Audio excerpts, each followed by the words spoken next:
Yes yes sir, restart केली. झाले ना? नमस्कार सर्वांचे. आपल्या फार्मा सोल्युशन चॅनल मध्ये सर्वांचे स्वागत आहे. आज आपण जे 2021 साली जी काही मेहनत घेतली होती ड्रग इन्स्पेक्टर पदासाठी, अनेक असोसिएशन एकत्र येऊन आपण सर्व विद्यार्थ्यांनी येऊन माझ्यावरती विश्वास ठेवला आणि ते आज आपण आंदोलन आधीच जिंकलेलं आहे. परंतु आज त्याचं जाहिरात रद्द करण्याची आज नोटिफिकेशन पडले. तर आता ड्रग इन्स्पेक्टरची जाहिरात कधी येईल? ड्रग इन्स्पेक्टरची जाहिरात 10-15 दिवसात येण्याची शक्यता आहे. त्यामुळे आता जे केमिकल अॅनालिस्ट एफडीएच्या काही जागा आहेत त्या आणि ड्रग इन्स्पेक्टर बाबतीत सिलेबस आणि इथून पुढची दिशा कशी असावी आणि परीक्षा केव्हा होईल, आपण कसं नियोजन आखलं पाहिजे त्या संदर्भात मी आज बोलतोय. तर राज्यातील सर्व फार्मासिस्ट विद्यार्थी जे आहेत फायनल इयरला असणारे असतील, तिथनं पासआउट झालेले असतील, वयाच्या 38-40 वर्षापर्यंतचे जे आहेत ते सगळेजण या परीक्षेसाठी फॉर्म भरू शकतात. ठीक आहे. आता सध्या ड्रग अॅनालिस्ट, केमिकल अॅनालिस्ट नावाची पोस्ट आहे, त्याची जाहिरात सध्या सुरू आहे. ठीक आहे. तर आपण हे जे काही लढा आहे तो प्रामाणिकपणे लढला. विद्यार्थ्यांनी सगळ्यांनी एकत्र येऊन आपल्याला खूप सारी मदत केली. ते विद्यार्थ्यांचंच यश आहे. आणि आपण हे जे आता या माध्यमातून किंवा वेगवेगळ्या माध्यमातून आम्ही टेलिग्राम चॅनल चालू केल्यापासून जे सगळे आपण एकत्र आलो, 40-50 हजार विद्यार्थ्यांचा जाळं निर्माण झालं. त्या विद्यार्थ्यांना, अनेक विद्यार्थ्यांना रोजगार असेल किंवा अनेक सारी माहिती आपण दिली. ठीक आहे. तर आता आपण चर्चा करत होतो की ड्रग केमिकल अॅनालिस्टच्या संदर्भामध्ये मी तुम्हाला सांगितलं होतं की आपण थोडंसं शांत डोक्यानं मी तुम्हाला बोलणार आहे. ठीक आहे. तर हे जे आहे आता वरिष्ठ तांत्रिक सहाय्यक, त्याला जागा आहेत 37. फॉर्म भरताना कसा भरायचा याची टेक्निक पण मी तुम्हाला थोड्या वेळानं सांगणार आहे की कोणत्या कास्टमधून तुमची जर कास्टमध्ये फॉर्म आणि कसा फॉर्म भरायचा. ठीक आहे. तर तुमची कास्ट आणि तुमच्या ओपनच्या जागा ही असं करून एकत्र करून तुमच्या जागा बघायच्या. याच्यामध्ये दुसरं परत आहे की माजी सैनिक वगैरे आहे का? नाही, माजी सैनिक नाहीये. ठीक आहे. त्यामुळं माजी सैनिक याला नाहीये, त्यामुळे दुसरा काही चान्स नाहीये कशातून काही कन्वर्ट व्हायचा. त्यामुळे तुमची कास्ट प्लस ओपनच्या किती जागा आहेत हे गृहीत धरून तुम्ही फॉर्म भरायचे. ठीक आहे. आणि खालचे पण रसायनशास्त्राचा सेम आहे. आता त्याच्यामध्ये दिलेलं की दिव्यांगत्व कुठलं लागणार आहे. बऱ्याच जणांचे मेसेज आले की मला दिव्यांग कुठलं लागेल. त्यामध्ये दिलेलं आहे कॅटेगरी, तुमची कॅटेगरी डीफ मध्ये आहे का, हार्ड याच्यामध्ये आहे, एकदा बघून घ्या. तरी पण तुम्हाला सांगतो, तुमची जरी याच्यामध्ये कॅटेगरी बसत नसली अपंग विद्यार्थ्यांनी, तरी तुम्ही विद्यार्थ्यांना फॉर्म भरा. ठीक आहे. पेपर द्या, परीक्षा द्या. बाकी सिलेक्शन वगैरे होईल न होईल ते नंतरचा भाग, पण तुम्ही सिरियसली अभ्यास करा. तुमच्या याच्यात नाही झालं तर ड्रग इन्स्पेक्टर मध्ये नाही होणार आहे. आणि केमिस्ट्रीचे तुम्हाला सांगतो, तुम्हाला प्लस पॉईंट काय माहितीये का, केमिस्ट्रीचा मॅक्सिमम क्वेश्चन आणि टफेस्ट प्रश्न ड्रग इन्स्पेक्टरच्या एक्झाम मध्ये आलेले. तुम्ही जर प्रिव्हियस इयर क्वेश्चन पेपर जर बघितले तर त्याच्यामध्ये पण आहे. त्यामुळे आता तुमचं केमिस्ट्रीचा अभ्यास पण खूप चांगला होणार आहे, हे लक्षात ठेवा. आणि ह्या जो नॉन टेक्निकल पार्ट आहे, 60 पैकी तुम्हाला 55 मार्क जर तुम्ही 55 प्रश्न जर व्यवस्थित सोडवले आणि 40 पैकी तुमचे 20-25 जरी प्रश्न बरोबर आले, 25 प्रश्न, तरी पण तुमचा रिझल्ट येतोय, लक्षात ठेवा. ठीक आहे. त्याच्यामुळं आणि मॅक्सिमम प्रश्न बरोबर आणण्याचा प्रयत्न करायचा. बरेच जण काय करणार आहेत की मी फार्मसी केले, मी टेक्निकलचं आहे म्हणून मी त्याच्यावर जास्त भर देणार. तसं करू नका. आता तुमची 100% जम्बलिंग झालेली आहे, मला माहितीये. हे करू का, एफडीएचं करू का, आरआरबीचं करू का, हे करू. पण याच्यामध्ये ना बॅलन्स ठेवायचा. काय करायचं, सकाळी तुम्ही 5-6 वाजता जेव्हा उठणार आहे तेव्हा मॅक्सिमम सिलेबस कशाचा आहे, ठीक आहे, तो आधी बघायचा. तर रेल्वे आहे आणि केमिकल अॅनालिस्ट आहे. तर तुम्ही 12 वाजेपर्यंत 12 वाजेपर्यंत कमीत कमी तुम्ही जो टेक्निकल सिलेबस आहे फार्मसीचा, आपला केमिस्ट्री वगैरे जे काय असेल आरआरबीचं, ते 12-1 वाजेपर्यंत तुम्ही संपवा. आणि 1 वाजेच्या नंतर तुम्हाला जेवण वगैरे असतं, थोडंसं झोपा. झोपल्याच्या नंतर 5 वाजेपर्यंत तुम्ही गणित वगैरे जे काय असेल ते सोडवा. किंवा रात्री पण गणित बुद्धिमत्ता तुम्ही सोडवू शकता. आणि त्यानंतर आहे तुमचं रिझनिंग वगैरे आहे ते पण सोडू शकता. आणि रिझनिंग, गणित, बुद्धिमत्ता हे काय करायचं की टीसीएस आणि आयबीपीएसचे जे प्रश्न आहेत, टीसीएसचे पहिले टीसीएसचे प्रश्न जे आहेत मागच्या दोन वर्षात जेवढे प्रश्न झालेले, कोणती पण एक्झाम असो, त्या टीसीएस मधले जे कॉमन सिलेबस, मराठी, इंग्लिश, गणित, बुद्धिमत्ता, हे सगळे कॉमन सोडवा. आयबीपीएसचे पण गणित, बुद्धिमत्ता वगैरे ते सगळे प्रश्न सोडवा. ते प्रश्न सोडवले तरच तुम्हाला याच्यात फायदा होणार हे लक्षात घ्या. ठीक आहे, म्हणजे तुम्हाला पेपर कसं सोडवायचं, याचे लॉजिक्स वगैरे न येणारे प्रश्न कसे सोडवायचे हे मागच्या पेपरमधून कळतं की याचं उत्तर हे का दिलं, हे मागच्या पेपरमधूनच तुम्हाला कळणार टीसीएचा अभिप्रश्न घेतलेला. त्यामुळे हा जो पेपर असणार आहे केमिकल अनालिसिसचा, हा पण अप्लाइड पेपर असणार आहे आणि फार अवघड, फार डीप कन्सेप्ट नसणार आहेत, पण अप्लाइड असणार आहे. ठीक आहे, शेवटचे जे 10-15 प्रश्न असतात ना ते खूप म्हणजे थोडे कन्सेप्ट ओरिएंटेड असतात, थोडंसं तेवढं चांगलं करायचं आहे तुम्ही. ठीक आहे, आता याचं स्केल वगैरे पण चांगली आहे. 3500 ग्रेड पे, एकाचं 3600 3500 आहे आणि एकाचं वाटतं 4200 ग्रेड पे याचं.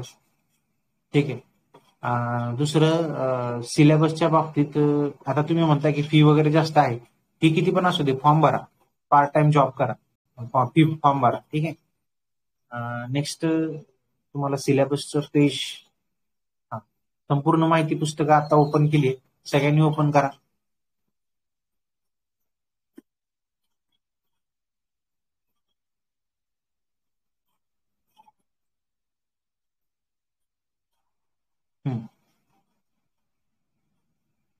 आता ऑनलाईन अर्ज भरताना अतिशय काळजीपूर्वक माहिती घ्यायची, कारण त्यांनी आधी सांगितले की तुम्ही जर त्रुटी असेल किंवा काही चुका केल्या तर नंतर त्यात कुठलेही ऐकून घेतल्या जाणार नाही. आता तुम्ही फॉर्म अपलोड करताना जे डॉक्युमेंट्स आहेत ते ओरिजिनलच पाहिजे, त्यांना झेरॉक्स वगैरे अजिबात, सेल्फ अटेस्टेड अजिबात चालणार नाही.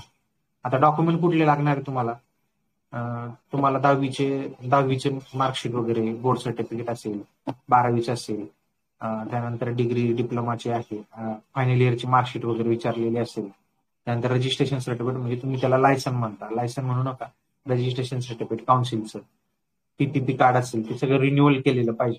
बरेच जण रिन्युअल करत नाही आणि वेळेवरती म्हणतात की सर रिन्युअल केलं नाही, आता कसं होईल, आता मी हे भरलं ते कसं होईल. आणि तुम्ही डॉक्युमेंट अपलोड करताना एकदम भान ठेवून डॉक्युमेंट अपलोड करा, 2-2 वेळेस तरी चेक करा की मी काय अपलोड केले, कोणते डॉक्युमेंट अपलोड केले. ठीक आहे, याच्यामध्ये परत नंतर पण एंटरटेन होणार नाही. आणि तुम्ही जर एखाद्या दुसऱ्या राज्यामध्ये रजिस्टर्ड फार्मासिस्ट असाल तरी इथं तुम्ही आधी ट्रान्सफर करून घ्या. ठीक आहे, लवकरात लवकर डॉक्युमेंट व्हेरिफिकेशनच्या आधी ते पाहिजे, तुम्ही रजिस्टर्ड फार्मासिस्ट इथले पाहिजे. आणि रजिस्टर्ड फार्मासिस्ट कोणत्याही राज्यातले असले तरी चालतं, पण शक्यतोवर तुम्ही करून घ्या, अनेक लोकांना प्रॉब्लेम आलेले. ठीक आहे, आणि दिव्यांग जे आहेत, दिव्यांग उमेदवारांना परमनंट सर्टिफिकेट लागते, टेम्पररी लागत नाही, तात्पुरत्या स्वरूपाचे सर्टिफिकेट चालत नाही, परमनंट सर्टिफिकेट लागते, नाहीतर तुमची नियुक्ती तुम्हाला याच्यातनं बाद केल्या जातं फेरीमधनं, डॉक्युमेंट व्हेरिफिकेशन मधून. आणि जे तुमचे ईडब्ल्यूएस आहे, सगळ्यात इम्पॉर्टंट काय मध्ये सांगतोय, ईडब्ल्यूएस सर्टिफिकेट बरेच जण रिन्युअल करत नाही, बऱ्याच जणांचं एक्सपायर झालेलं आहे, बऱ्याच जणांचं नॉन क्रिमिनल एक्सपायर झालेलं आहे. एकदा चेक करा राजांनो, ते चेक करा आणि नंतरच पुढं फॉर्म भरा. ठीक आहे, आधी रिन्युअल करून घ्या, पैसे द्या, पैसे देऊन रिन्युअल करून घ्या. कास्ट सर्टिफिकेट काय काढायचं ते पैसे बिसे देऊन काढा. एसीबीसी वाले जे आहेत, मराठा आरक्षण ज्यांना आहे, एसीबीसी वाले, त्यांना पण ते पण फॉर्म भरू शकतात. ठीक आहे, एकदा तरी पण सेतू कार्यालयामध्ये विचारून घ्या की हे सर्टिफिकेट व्हॅलिड आहे का, त्याच्यात फॉर्म भरू शकतो का. आता आलो आपण सिलेबस वरती. ठीक आहे, तुमचा जो सिलेबस आहे, आता आपले जे पोस्ट आहे त्याला अनुभवाची कुठलीही गरज नाही. त्यानंतर आपल्याला थोडं कॉम्पिटेटिव्ह एन्व्हायरमेंट असणार आहे, थोडं डिग्री इन सायन्स मधले जे आहेत, कंपनीमध्ये काही बीएससी वाले काम करणार आहेत, थोडंसं त्यांना 18 महिन्याचा अनुभव आले, आपल्यामध्ये एंट्री करणार आहे. पण एकाचंही सिलेक्शन होऊ द्यायचं आणि आपणच टॉपर असलो पाहिजे, एवढं फक्त लक्षात ठेवा. ठीक आहे, नंतर हे जे आहे फार्मसीसाठी वरिष्ठ तांत्रिक सहाय्यक, आपल्यासाठी ही पोस्ट आहे, senior technical assistant, 1 number post आहे. ठीक आहे, 100% फॉर्म भरा. नंतर दुसरं आहे, वयोमर्यादा दिलेल्या आहे त्या बघून घ्या चार्टमध्ये तुम्हाला. त्यानंतर दिव्यांगसाठी 45, मागास साठी 38, मागासवर्गीय आणि आर्थिकदृष्ट्या दुर्बलसाठी 43, प्रावीण्य प्राप्त खेळाडू असेल, तुम्ही नॅशनल स्पोर्ट्स सर्टिफिकेट वगैरे असेल तर 43 ची वय आहे. माजी सैनिकसाठी दिले, पण माजी सैनिकच्या जवळपास याच्यात बहुतेक जागाच नाहीये, त्यामुळं तो काही विषय येत नाही. ठीक आहे, त्यानंतर आता हे जे तुम्हाला दिलेलं आहे की हे कागदपत्र पडताळणी नंतर उमेदवारांची पात्रता निश्चित करण्यात येईल वगैरे वगैरे. आता याच्यामध्ये विश्लेषण रसायनशास्त्रज्ञ जे आहेत त्याच्यामध्ये काय दिलंय की ऑनलाईन परीक्षा होईल, एकूण 200 गुणांची, प्रत्येकी 2 गुणाचा एक प्रश्न, त्याप्रमाणे 100 प्रश्न घेतले जातील. ठीक आहे. त्यापैकी म्हणजे 100 प्रश्न 2 गुणाला, त्यापैकी तांत्रिक प्रश्नासाठी 80 म्हणजे टेक्निकल 80 गुण म्हणजे 60 प्रश्न, सॉरी 40 प्रश्न. ठीक आहे. व मराठी प्लस इंग्रजी, मराठी इंग्रजी सामान्य ज्ञान बौद्धिक चाचणी यासाठी प्रत्येक विषयास 30 गुण म्हणजे किती प्रश्न? 15 प्रश्न असणार. तर याच्यात काय करा, तुम्हाला मराठीमध्ये आउट ऑफ मार्क मिळाले पाहिजे, एवढं लक्षात ठेवा. इंग्लिशमध्ये आउट ऑफ मार्क मिळाले पाहिजे. मराठी इंग्लिशचं काही नाही, व्होकॅब्युलरी वगैरे ते केलं पाहिजे. एक ग्रामरचे 2-3 प्रश्न येतात. व्होकॅब्युलरी एकदम बेस्ट करा. व्होकॅब्युलरी बाळासाहेब शिंदेच्या नंतर जे व्होकॅब्युलरी मध्ये दिलेले आहे आणि आतापर्यंतचे जे झालेले पेपर आहेत TCS आणि IBPS सगळं इंग्लिश, त्यातलं नुसतं पाठच करून टाका ते सगळं. ओके, पाठ करायचं. सामान्य ज्ञान जनरल सायन्स जे आहे, तुम्हाला बसके सरांचं पुस्तक सांगितलंय. तुम्हाला बेसिक शाळेची पण पुस्तकं काही वाचायची असेल तर ती वाचा. 8वी ते 10वी पर्यंतची सगळी पुस्तकं वाचा. ठीक आहे. 7वी पासून ते 10वी पर्यंतची सगळी शाळेची पुस्तकं तुम्ही वाचायची, सायन्सची आणि बसके सरांचं पुस्तक. ठीक आहे. आता 2 तास वेळ असणार आहे, त्यामुळं ते पण आहे. दररोज एक पेपर सोडवा तुम्ही. नंतर तुमचं आहे तांत्रिक सहाय्यक साठी 200 गुणांचा एक पेपर असणार आहे. त्याच्यात पण सेम आहे, सेम थीम आहे, सगळं स्कीम आहे, सगळं तुम्ही वाचून घ्या. आता याच्यामध्ये काय माहितीये का, 45% मार्क तुम्हाला घेणं आवश्यक आहे. तुम्ही 45% मार्कांच्या पुढे असले पाहिजे. म्हणजे आता तुम्हाला 200 पैकी 45% म्हणजे किती मार्क येतात बघा. जवळपास किती 90 मार्क येतात. 90 मार्काच्या वरती तुम्हाला जर मार्क असेल तरच तुम्ही यादीमध्ये कन्सिडर करणार. ठीक आहे. म्हणजे तुमचं सिलेक्शन याच्यावर होणार नाही, पण तुमचं सिलेक्शन तुम्हाला सांगतो, याचा कट ऑफचा अंदाज सांगतो तुम्हाला. ठीक आहे. 150+ अंदाज राहील बरं का. 150+ 160च्या दरम्यान पण याचा कट ऑफ राहू शकतो. त्याच्यामुळे तुम्ही प्रश्न किती बरोबर आणायचे माहितीये, जवळपास 80+ प्रश्न तुमचे बरोबर आले पाहिजे. म्हणजे तुमचे 15 ते 20 प्रश्न चुकले पाहिजे, अशा पद्धतीची स्ट्रॅटेजी ठेवा. तुम्हाला ते सांग 60 पैकी 55 प्रश्न बरोबर आणायचे आणि इकडे तुमचे 40 पैकी कमीत कमी 30 प्रश्न तरी बरोबर आणायचे. ठीक आहे. 25-30 प्रश्न म्हणजे तुमचा ते बरोबर तुम्ही त्या ठिकाणी येता. आणि ही जी परीक्षा आहे हे हार्डली 2 शिफ्टमध्ये होईल. नॉर्मलायझेशनचं वगैरे सध्या याच्यात काही बोललेलं नाहीये. आता सिलेबस जो आहे तुमचा याच्यामध्ये बघा, त्यांनी सरळ दिलेलं. मी तुम्हाला व्होकॅब्युलरी पार्ट जो म्हटलं की synonym, antonym, spelling, punctuation, tense, हे जे आहे तुम्ही प्रिव्हियस इयर क्वेश्चन पेपर्स मध्ये तुम्हाला मिळेल सगळं. आणि बक्षी नावाचं पुस्तक आहे, बक्षी, त्यातले पण तुम्ही प्रश्न सोडवा. ठीक आहे. बक्षीचं पुस्तक आहे. Vocabulary, use of idioms, phrases, their meaning, expression, याच्यात जे काय दिलेलं आहे ना, शब्द करायचे, खडानखडाचे टॉपिक करायचे जाते, हे लक्षात ठेवा. Fill in the blanks in the sentence पूर्ण करायचं, वाक्य पूर्ण करायचं, सिम्पल सेंटेन्स स्ट्रक्चर. जवळपास त्यांनी तुम्हाला भरपूर काही दिलेले आहे. आता ग्रामरच्या हेडिंग खाली त्यांनी तुम्हाला फक्त टेन्स, स्पेलिंग, पंक्च्युएशन एवढंच दिले. तुम्हाला इनडायरेक्ट स्पीच वगैरे असलं काहीही दिलेलं नाही.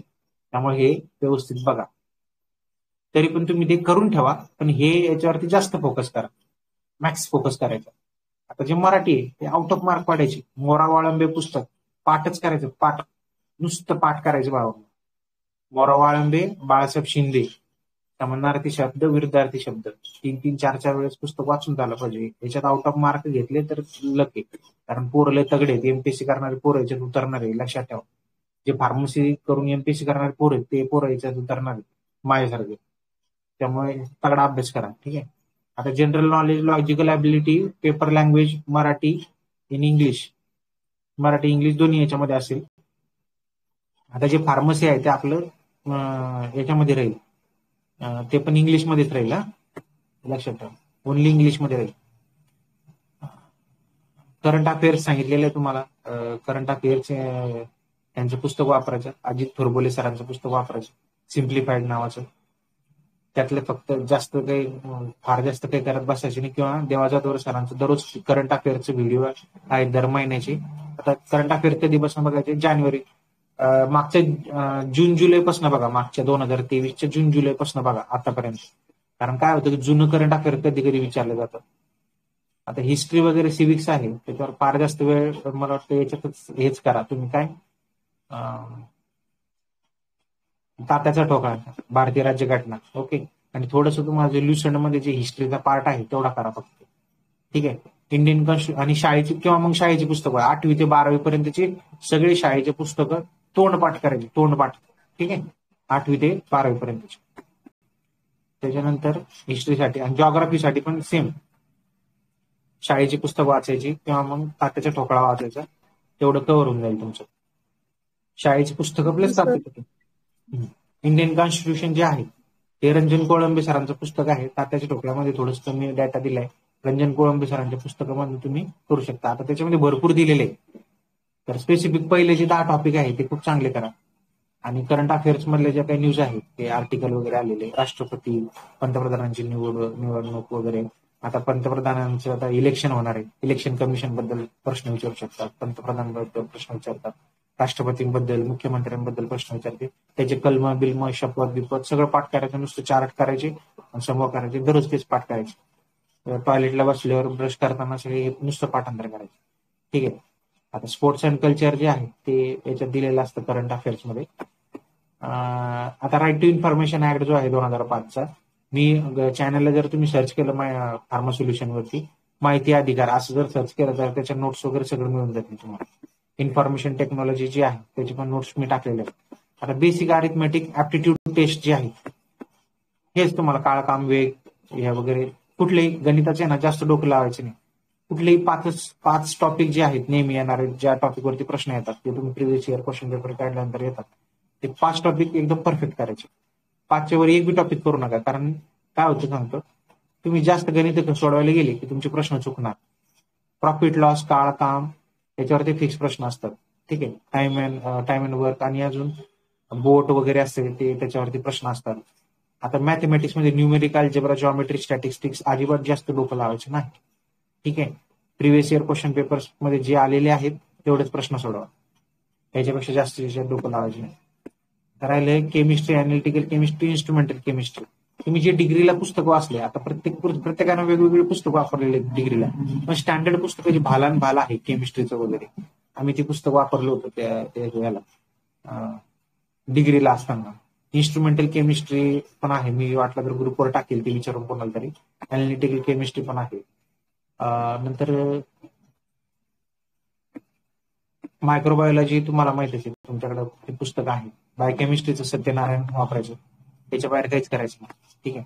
हा झाला टेक्निकलचा सिलेबस. आणि सेम खालचं पण सेमच आहे.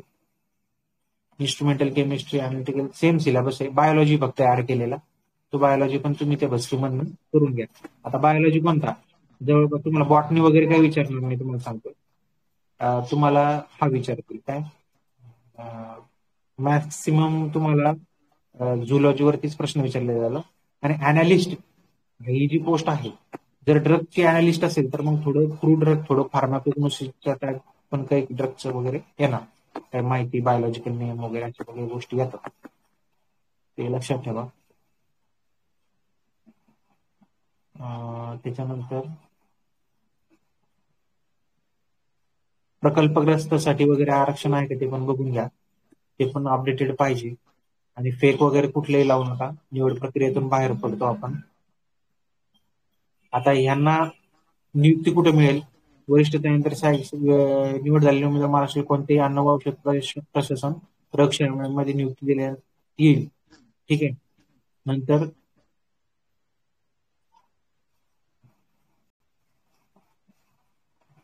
कुणी चौकशी वगैरे करून म्हटलंय. ठीक आहे. या सगळ्या गोष्टी त्याच्यामध्ये दिलेल्या आहेत. आता तुमचे जे काय प्रश्न आहेत ते प्रश्न विचारा. ठीक आहे. 4th इयर अपियर स्टुडंट नाही भरू शकत का हा फॉर्म? कोण? फॉर्म 4th इयर स्टुडंट हे अपियर म्हणजे आता 4th इयर फॉर्म भरू शकता फॉर्म. फक्त तुम्हाला काही ठिकाणी फेक माहिती टाकावं लागेल, फॉर्म भरा. तर त्यांना रजिस्टर्ड फार्मासिस्ट पाहिजे असं नाही, पण पदवी फार्मसी पाहिजे असं म्हणलेलं आहे. औषध निर्माण शास्त्राची पदवी. हॅलो असं म्हण.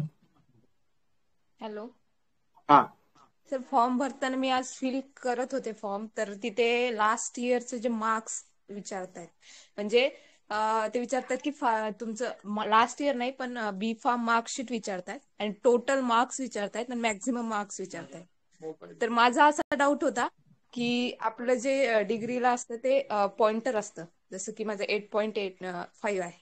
ओके, तर ते मॅक्झिमम मार्क्स काय टाकायचे आणि मिनिमम मार्क्स काय टाकायचे? मार्क्स तर नसतात. सीजीपीए विचारलाय ना, मग सीजीपीएचं कन्व्हर्जन नाही मार्क्स नाही, मध्ये जेव्हा करायचं. सीजीपीए विचारलाय ना, तेव्हा तिथं आपण क्लिक करतोय सिलेक्ट म्हणून, खाली पर्सेंटेज येत आहेत, म्हणजे सीजीपीएचा ऑप्शन नाही येते तिथं.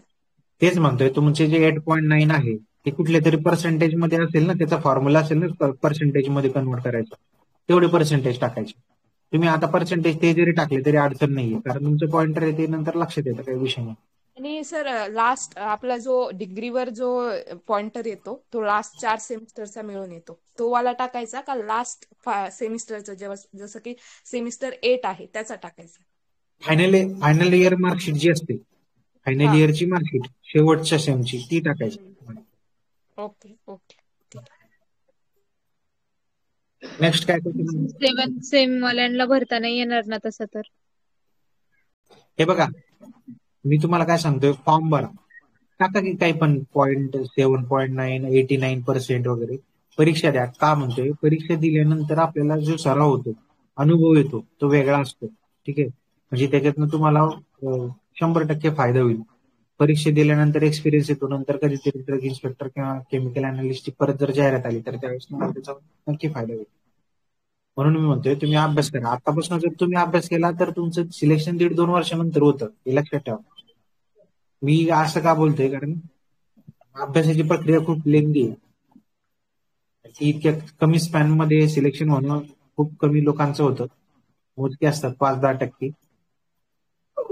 म्हणजे मी तुमचा कॉन्फिडन्स लूज नाही करत आहे, पण तुम्ही जर त्या पद्धतीने आताही अभ्यास केला, अजून भरपूर वेळ, आता 1 महिना परीक्षेला आहे, म्हणजे आचारसंहितेच्या नंतरच हे पेपर होणार आहे. म्हणजे डिसेंबर-जानेवारीमध्ये 100% हे पेपर होते. तर डिसेंबरचा एक अंदाज पकडून चाला की डिसेंबर किंवा नोव्हेंबर एंडला हा पेपर 101% होणार म्हणजे होणार. ठीक आहे, त्यामुळं तुम्ही आता अभ्यास करा. दिवाळीमध्ये पण जास्त किती मजा करायची, काय करायची, किती वेळ घालवायचा ते तुम्ही ठरवा. वेळ घालू नका, असं माझं म्हणणं. ठीक आहे. Hello sir. हा बोला. सर, डीआयचा सिलेबस चेंज होणार आहे का? म्हणजे जर टीसीएस ने कंडक्ट केला तर तो चेंज होईल का? मॅडम, ड्रग इन्स्पेक्टरची जाहिरात ही गॅजेटेड पोस्ट आहे. ही पोस्ट एमपीएससी घेते, टीसीएस घेत नाही. एमपीएससी बोलले ना एक की कंपनी, सरळ सेवा कंडक्ट करेल, म्हणून मला वाटलं. एमपीएससी घेते पोस्ट, एमपीएससी सरळ सेवा घेते. मग टीसीएस ला जर त्यांनी कॉन्ट्रॅक्ट दिला तर टीसीएस घेईल. आणि सिलेबस ड्रग इन्स्पेक्टरचा हा आत्ताचा जो पीसीआयचा सिलेबस आहे त्यानुसारच तुम्ही अभ्यास करायचा. आता जो पीसीआयचा सिलेबस आहे तो डाउनलोड करा. पीसीआयचा सिलेबस नुसारच तुम्ही अभ्यास करा. त्यात सगळे सब्जेक्ट असणार आहेत, कम्युनिटी फार्मसी वगैरे सगळे असणार आहे. पहिले कसं होतं, केमिस्ट्री फार्माकोलॉजीवर भरपूर विचारायचे, आता तसं नाही. छोटे छोटे फार्मास्युटिकल ज्युरिस्प्रुडन्स, कम्युनिटी फार्मसी हे जे सब्जेक्ट आहेत त्याच्यावरती जास्त प्रश्न विचारले जातात. एफडीएचे जे ड्रग अँड कॉस्मेटिक ऍक्ट आहे, नवीन काय बदल आहे, फार्मसी ऍक्ट मध्ये काय बदल आहे, हे पण नवीन जे ऍक्ट मध्ये चेंजेस आहेत मी वेळोवेळी ग्रुपवर टाकलेले आहेत. तुम्ही जर बरेच जण माझ्याशी कॉन्टॅक्ट मध्ये असतील तर ते नवीन सिलेबस नुसारच तुमचा पेपर येणार आहे, हे फिक्स आहे. सिलेबस पण जवळपास फायनल होत आलेला आहे ड्रग इन्स्पेक्टरचा. 4-5 दिवसामध्ये त्याच्यावर मोहर उमटून जाईल. इंटरनल बातमी सांगतो तुम्हाला, फिक्स आहे.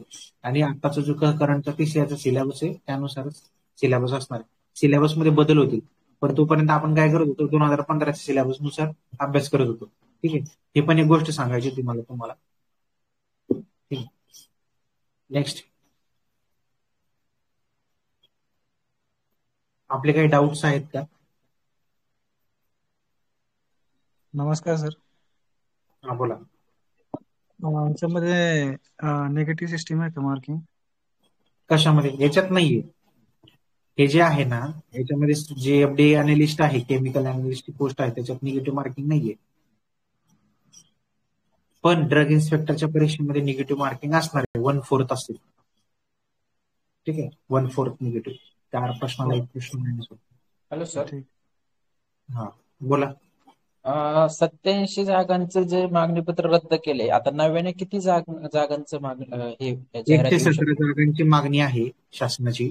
त्याच्यामध्ये कदाचित आपण आता मध्ये थोडस मागणी केल्यामुळे जागा वाढण्याची पण शक्यता आहे. पण 112चा अंदाज आहे आणि 5 जण जे आहेत त्यांची नियुक्ती अजून राखून ठेवलेली आहे. त्याच्यामुळे 112 ते 117च्या दरम्यान जागा येतील अशी म्हणजे आहे 100%. 2-3 दिवसात मला जागा पण कळतील, काय अडचण नाही. कारण मागणीपत्र आता जे आहे ना जीएडी ला आहे. आपला जो प्रस्ताव आहे तो फायनल प्रस्ताव हा जीएडी ला आहे. ठीक आहे, हे तुम्हाला कुणी हॅलो. मी नाही सांगितलेलं की तुम्ही जीएडी म्हणजे जनरल ऍडमिनिस्ट्रेशन, सामान्य प्रशासन विभाग, तिथे गेलेला आहे. तिथून त्याला परवानगी मिळेल की तो आयोगात जातो. त्याला परवानगी लगेच मिळेल एक थोड्या दिवसात, 2-4-8 दिवसात. या महिन्यात सगळं क्लिअर होणार. परवानगी मिळाली की लगेच मागणीपत्र जाणार आहे एमपीएससी आयोगाला. ठीक आहे. हॅलो. आणि दुसरं एक असं आहे की ही जाहिरात रद्द करण्याची मागणी आपली नव्हती, पण त्यांनी रद्द केली. तर बऱ्याच जणांना भीती होती की एमपीएससी वगैरे गॅजेटेड मध्ये जाईल वगैरे, प्री मेन्स वगैरे, असं काही होणार नाही, सरळ सेवाच होईल. ही परीक्षा झाल्याच्या नंतर आता असं आहे की राज्यसेवेला पण तारीख नाहीये सध्या. एवढं अवघड झालंय सध्या पुढे ढकलल्यामुळे. त्यामुळे आधी राज्यसेवा वगैरे सगळ्या परीक्षा होतील आणि ही परीक्षा जानेवारी-फेब्रुवारी मध्ये पण होऊ शकते ड्रग इन्स्पेक्टरची. त्यामुळे तुम्हाला भरपूर वेळ आहे. नेक्स्ट बोला. हॅलो. बोला. हा सर, एक क्वेश्चन होता. जे DI साठी जे जुन्या ऍड नुसार जे फॉर्म भरले होते त्यांचा आता कंटिन्यू फॉर्म भरला जाईल का तो कॅन्सल होऊन डबल भरला जावा? कंटिन्यू करेल ते आयोग. म्हणजे नवीन फॉर्म तुम्ही भरण्याची ज्यावेळेस त्याला नवीन फॉर्म भरताना त्यामध्ये तुम्ही फक्त ते काय ऑप्शन वगैरे देतील ते वेळ आहे तुम्हाला. ड्रग इन्स्पेक्टरची जाहिरात यायला वेळ आहे, अजून जाहिरात आली नाही. केमिकल अॅनालिस्टची जाहिरात आहे ही, लक्षात ठेवा. अन्न औषध प्रशासन असं वाचलं की आपल्याला एकच दिसतं, अन्न औषध निरीक्षक, ड्रग इन्स्पेक्टर. मागे ते पुढे इन्स्पेक्टरची जाहिरात आली, त्यातच अर्धे जण मला नुसतं परेशान करायला लागले सगळे. असं वाचत जा व्यवस्थित, औषध आहे का अन्न आहे. ठीक आहे.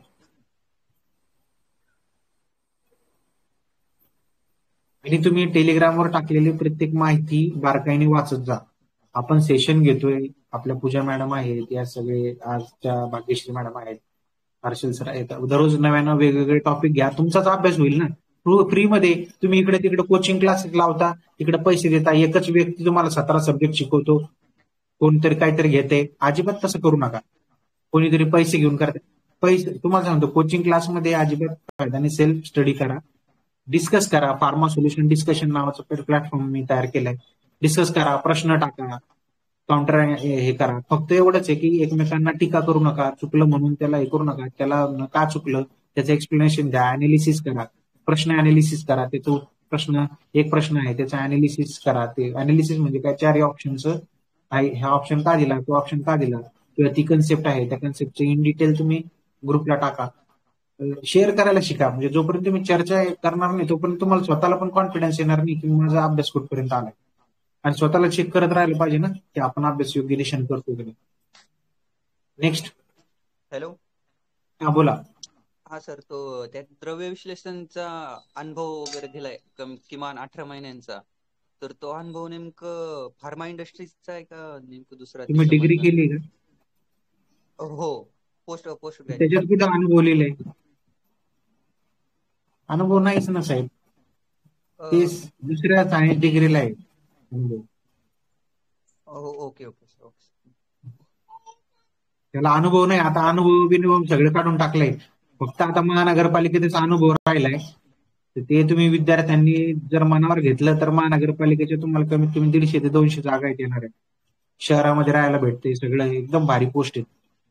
ते अनुभव तुम्ही डिग्रीला अनुभव असणार आहे. तो अनुभव तुम्ही आता कसं, आम्ही शासकीय असल्यामुळे मला क्रांतिकारक पाऊल उचलता येत नाही, शासनाच्या विरोधात जाता येत नाही. आमदारांना भेटा, फडणवीस साहेबांना भेटा. आत्ताच वेळ आहे, या महिन्यात जर तुम्ही हे केलं, महानगरपालिकेसंदर्भात निवेदन दिले, मंत्रालयात गेले, तर तुमचं 100% सेवा प्रवेश नियम बदलू शकतो. नेक्स्ट. नमस्कार सर. तुम्ही आता अनुभव जे सांगितलं ते अनुभव नेमका कोणता, फार्मा इंडस्ट्रीचा लागतो का बायोफार्मा इंडस्ट्रीतला पण चालू शकतो? तुमची डिग्री काय? माझी बी फॉर्म झाली, नंतर मी तुम्ही बायोटेक सगळे केलेलं. फार्मसीवालेच विद्यार्थी आहात, अनुभव नाही, परत सांगतो. नाही नेक्स्ट नाही नाही, क्वेश्चन. आता तुम्ही म्हणले महानगरपालिकेच्या जाहिरातीसाठी, त्याच्यासाठी अच्छा, महानगरपालिकेसाठी 2 ते 3 वर्षाचा 4 वर्षाचा अनुभव आहे. तो येणार. बायोटेक कंपनीचा चालू शकतो का फार्माचा लागतो? मेडिकलवर काम करायचं, डिग्री करायची, उच्च शिक्षण घ्यायचं आणि मेडिकलवरती काम करायचं. ओके. ऍटलिस्ट कुठेतरी अटॅचमेंट पण करून ठेवा, कधीतरी भविष्यात काम येईल एखाद्या मेडिकलला अटॅच करून ठेवा तुमच्या रजिस्ट्रेशन. नेक्स्ट. आय होप तुमच्या बऱ्याच प्रश्नांची उत्तरं मिळाली असेल. आणि परत एकदा व्हिडिओ बघा, तुमचे जे मित्र आहेत त्यांना पण शेअर करा आणि टेलिग्राम चॅनलला जास्तीत जास्त विद्यार्थी कसे जॉईन होतील याचा प्रयत्न करा. तुमचे क्लासमेट्स असतील, तुमचे कोण मित्र असेल, स्टेटस ठेवा, त्यांना पण जॉईन करून घ्या टेलिग्रामला. बरेच जण ते व्हॉट्सअप खेळत असतात, तर ते प्रत्येक वेळी तुम्हाला सांगितलं नाही पाहिजे. चॅनलला जॉईन कशासाठी व्हायचंय की तुम्हाला माहिती मिळते ना, प्रत्येकाला हे सगळ्या गोष्टीची माहिती मिळते, अपडेटेड राहतो आपण. बरेच जण जॉब करतात पण याच्याकडे लक्षच देत नाही टेलिग्रामला, आणि टेलिग्रामला सगळ्यात इम्पॉर्टंट माहिती असते, नंतर मग ते परेशान होतात सगळे. ते तसं काही होऊ देऊ नका. टेलिग्रामला सगळ्यांनी एकत्र या. तुम्हाला प्रत्येक गोष्टीला मी गाईड करत असतो, मदत करत असतो. मी आहे, अनेक जण आहेत टेलिग्राम चॅनलला.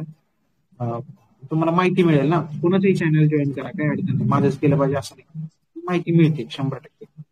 अपडेटेड राहा. फार्मासिस्ट आहोत आपण, आपल्याला एकत्र यायचंय. राज्यव्यापी देशामध्ये आपण एकत्र राहायचंय आपल्याला सगळ्यांना. गव्हर्नमेंटमध्ये तुम्ही आल्यानंतर उद्या चालून तुम्ही ड्रग इन्स्पेक्टर होणार आहे. तर मी ड्रग इन्स्पेक्टर झालो नाही झालो तरी तुम्ही माझ्या कनेक्टमध्ये राहिले पाहिजे. आमची पण कामं करत जा, मदत करत जा आपल्या लोकांना. ठीक आहे, फक्त विसरू नका, एवढं लक्षात ठेवा. आता मी एफडीएचे पण काम करतो, ड्रग लायसन वगैरे रिटेल होलसेलचं जर असेल तर तेही काम करतो. फार्मा सोल्युशन नावाचं फर्म आहे माझं सर्व्हिसेस, ते पण आपण महाराष्ट्र फार्मसी काउन्सिलचे रजिस्ट्रेशन वगैरे सगळं करतो. कोणत्या राज्यातला असो, ब्लड बँकचं रजिस्ट्रेशन करतो, बीएमएस एमबीबीएस सगळी कामं करतो जे सायन्स ओरिएंटेड आहे. त्याच्यामुळे काय आलं की ड्रग इन्स्पेक्टर आहे, असिस्टंट कमिशनर आहे, ते बरेच जण माझ्या खूप चांगले परिचयाचे झालेले आणि ते खूप, they also respect me, I also respect them. त्यामुळे कुणासोबतही आपलं वैर नाही किंवा काहीच नाही, एकदम चांगले रिलेशन आहे. तुमच्यासोबत पण चांगले रिलेशन 100% ठेवेल. तुमची मला मदत होईल, माझी तुम्हाला होईल.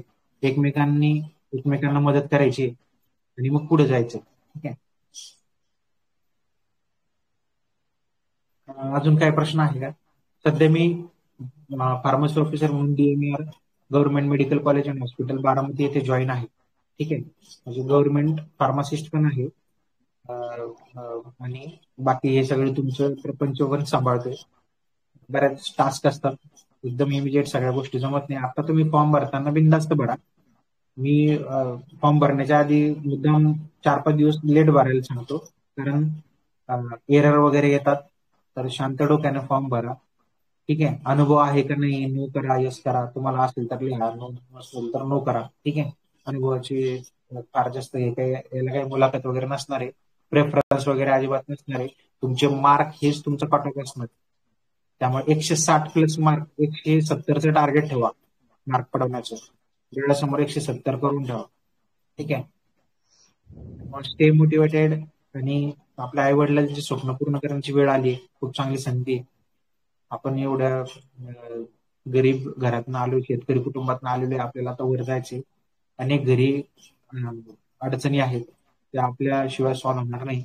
अनेक महिला आहेत, त्या पण काम करून आणि जॉब करून पण अभ्यास होतो. तुम्ही जेवढा अभ्यास कराल तेवढं करा. सकाळी 4 वाजता उठा, 2-3 तास अभ्यास करा, काय अडचण नाही, 100% तुमचं सिलेक्शन होतं. असे अजिबात टेन्शन घेऊ नका, अजिबात डोक्यामध्ये कुठलेही विचार आणू नका की माझं होईल ना होईल, काय होईल, मी गृहिणी आहे, माझं होईल का नाही, मी जॉब करते, माझं होईल का नाही. होतं, 100% होतं. तुम्ही त्या दिशेनं व्यवस्थित पेपर्स वगैरे सॉल्व्ह करून अभ्यास केला पाहिजे. ठीक आहे, नेक्स्ट. काही प्रश्न आहे का अजून? EWS नॉन क्रिमिलियर अपडेटेड ठेवा. कास्ट सर्टिफिकेट वगैरे तुमचे एकदा चेक करून घ्या भावांनो. ठीक आहे, सगळ्या गोष्टी चेक करा. रजिस्ट्रेशन रिन्युअल वगैरे करून घ्या. रिन्युअल वगैरे करायचं असेल तुमच्याकडून नसेल तर मला पाठवा. तुम्ही स्वतः करत असेल तर स्वतः करा, अडचण नाही. ठीक आहे, सर डॉक्युमेंट कोणते लागतात ना? उत्पन्न दाखला, नॉन क्रिमिलियर आणि अजून कोणतं? तुम्ही 10वी पासून आतापर्यंत जे डॉक्युमेंट तुमच्याकडे आहे ते सगळे डॉक्युमेंट लागतात. ते आहेत नवीन, फक्त काढायचे नॉन क्रिमिलियर आणि दुसरं कोणतं. नॉन क्रिमिलियर काढा, एक्सपायर झालेलं असेल, ईडब्ल्यूएस रिन्युअल असेल, कास्ट कोणतं एक्सपायर वगैरे झालेलं असेल तर एकदा चेक करा. सगळे डॉक्युमेंट काढायची, फाईल काढायची, सोपा उपाय, सगळं काढायचं बाहेर आणि ते चाळायचं की काय एक्सपायर झाले. तसे काहीच नसेल एक्सपायर झालेली, इन्कम सर्टिफिकेट ते सगळे रिन्युअल करून घ्या. परीक्षा अंतिम तारखेच्या आधी या सगळ्या गोष्टी करून घ्या. ठीक आहे. सेंट्रल कास्ट सर्टिफिकेट पण आतापासून काढून घ्या. CDSCO ची ड्रग इन्स्पेक्टरची जाहिरात येणार आहे, तर त्यासाठी पण आतापासून प्रोसिजर चालू करा. ठीक आहे. ओके. सर फॉर्म भरण्याच्या फार्मसी संदर्भात ऑफिसरचा जो स्टडी असतो त्याच्याबद्दल काही थोडं सांगितलं जाईल का?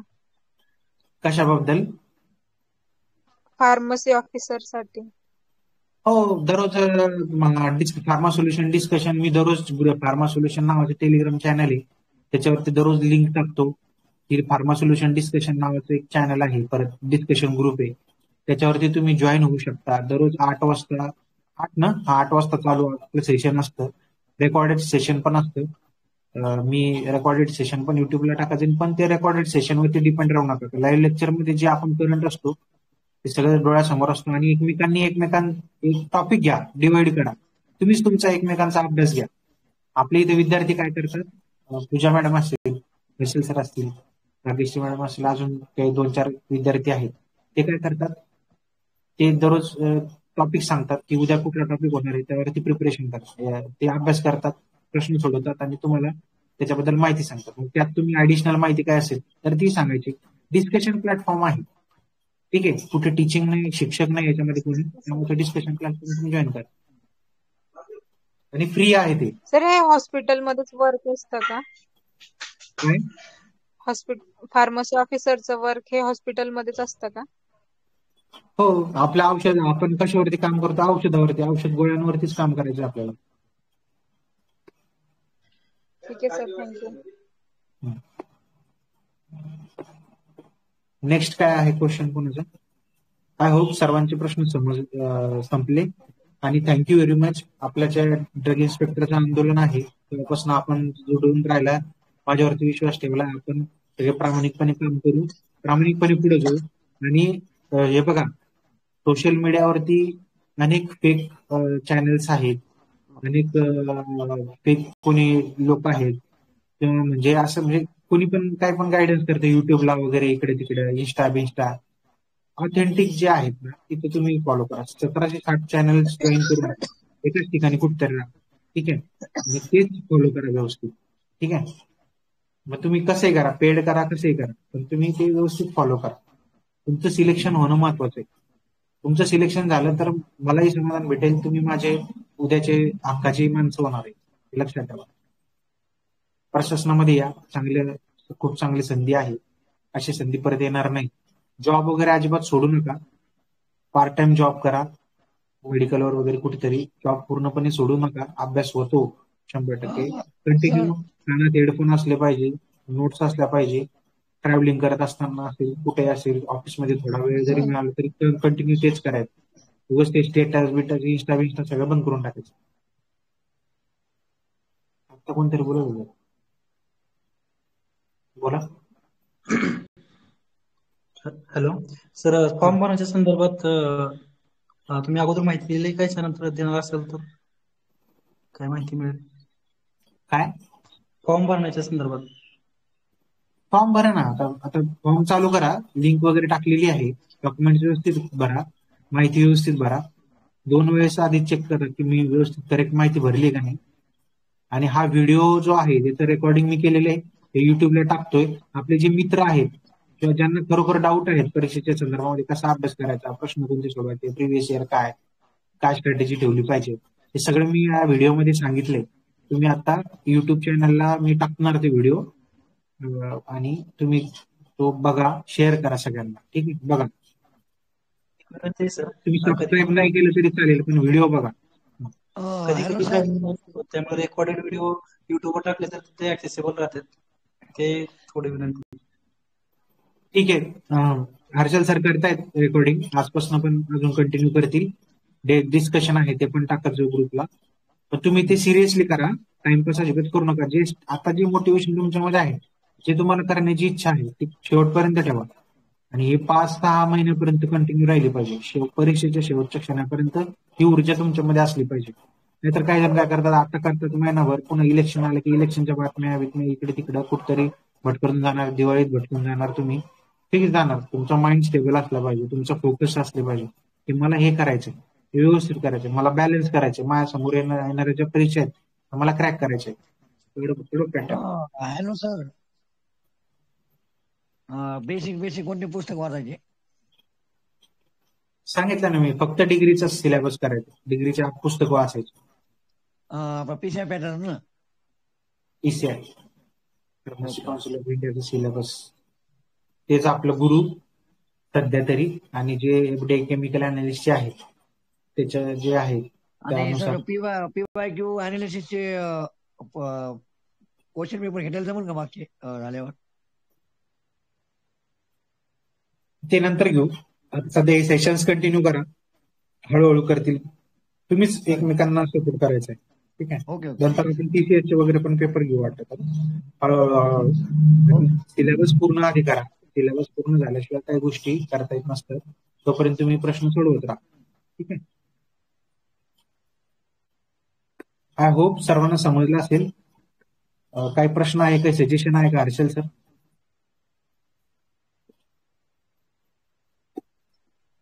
नाही सर, सध्या तरी नाही. सध्या तरी इतकं सांगा की फार्मा सोल्युशन जो आपला प्लॅटफॉर्म आहे डिस्कशनच्या, त्याला फक्त जॉईन करायला सांगा बस.